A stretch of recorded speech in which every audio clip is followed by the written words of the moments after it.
原来这才是郑钦文发球时会在衣服里塞网球的真相。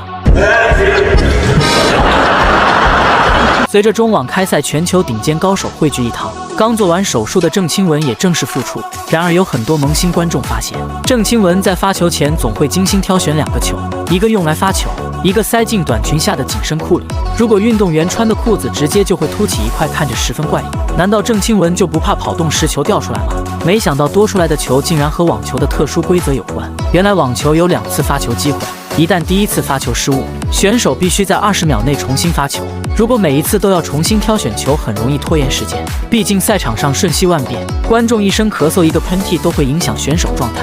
而郑钦文逆转女王的称号也不是说说而已，一旦被她抓住机会，那对手就一定要小心了。